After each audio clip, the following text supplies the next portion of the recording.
और UP education का दिखा है, इस तरफ यूपी का मकान, ये भी यूपी का मकान, बीच में दिल्ली की सरकार बावली सड़क बना रही है। भाई क्यों बना रही है सड़क, तुम्हारे पैसा फालतू है। 91 में मेरे वालिद साहब ने जगह खरीदी थी और वो मुझे इसके पेपर दे के गए थे। अगर ये डीडीए की जमीन थी तो 2 इंच का भी सबूत उनके पास नहीं है। और जो इन्होंने कल ये इन्होंने नोटिस लगाए हैं, 5 मकानों पे लगाए, 4 मकान छोड़ दिए, 5 मकानों पे लगाए, 4 मकान छोड़ दिए। पहचान पत्र बना है, स्लिप बनी है, स्लिप घर पे आई है, वोट देने गए हैं। अवैध लोगों से वोट अच्छे लग रहे हैं, अवैध लोगों के घर अच्छे नहीं लग रहे। डीडीए को बने हुए 60 साल हुए हैं, जामिया मिल्लिया इस्लामिया को बने हुए 105 साल हो गए। यहाँ लोग 70 साल से रह रहे हैं। जो 70 साल से रह रहे हैं, 60 साल पहले बनी हुई तंजीम कह रही है कि जमीन हमारी है। हाउ, कैसे?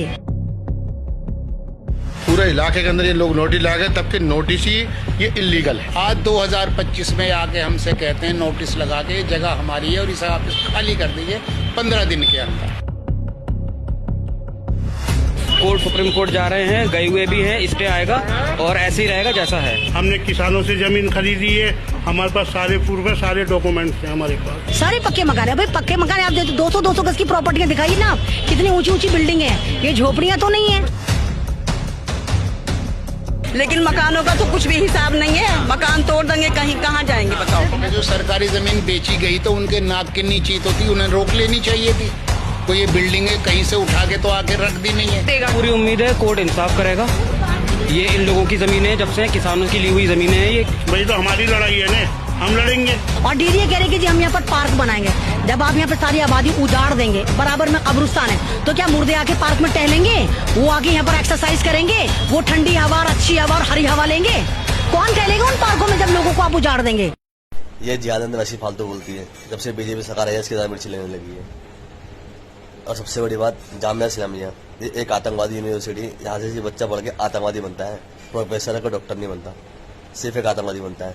ये तो हमेशा खत्म होना चाहिए। मैं हर बार वीडियो में बोला है कि जामिया इस्लामिया यूनिवर्सिटी पे बैन लगाना चाहिए। आतंकवादी ये है आतंकवादी यूनिवर्सिटी, और यहाँ की पब्लिक, यहाँ पे पढ़ने वाले स्टूडेंट भी आतंकवादी सपोर्टर है। और आए दिन को वहाँ से कांड आते हैं, कहीं ऐसा आतंकवादी भी इस यूनिवर्सिटी को सपोर्ट करता है, ठीक है। और सबसे बड़ी बात ये कहती है कि 60 साल है डीडीए पे आए हुए, जमीन को 800 साल हुआ, ये फलाना ढमकाना। तो गैर कानूनी काम को बढ़ाने वाली देनी कांग्रेस, आतंकवाद को बढ़ावा देने वाली कांग्रेस, गैर मुस्लिम बचाने वाली कांग्रेस, हर गलत एक्टिविटी को सपोर्ट करने वाली, बढ़ावा देने वाली कांग्रेस। और जो जगह है इस पर जो अवैध मकान, अवैध कब्जे बने, इसको कब्जा कराने वाली, सपोर्ट करने वाली कांग्रेस। अब बीजेपी सरकार आई है तो सारे गलत कामों को सपोर्ट करने जो कर रहे थे उनको हटा रही है, अवैध मकान हटा रही है। 4 मकान छोड़ दिए, तो 4 मकानों का उनको प्रूफ तो होगा कि छोड़ने की वजह तो होगी। उस एरिया में सारे तो घर मुसलमान की हैं, और बेवकूफ़ बनाने वाली बातें भोगती, बेफिल्म आगे यहाँ भोग रही है। एक नंबर घटिया हो रहा था ये। और बीजेपी सरकार जो अवैध कब्जे हैं उनको मुक्त आ रही है, जो अवैध लोगों ने हटा रही है। बीजेपी सरकार को अवैध लोगों से कोई मतलब ही नहीं, और कोई मुसलमान बीजेपी सरकार को वोट देता नहीं, तो वो क्यों कहेगी वोट के लिए? जब कर रही है तो आज रो रहे हैं।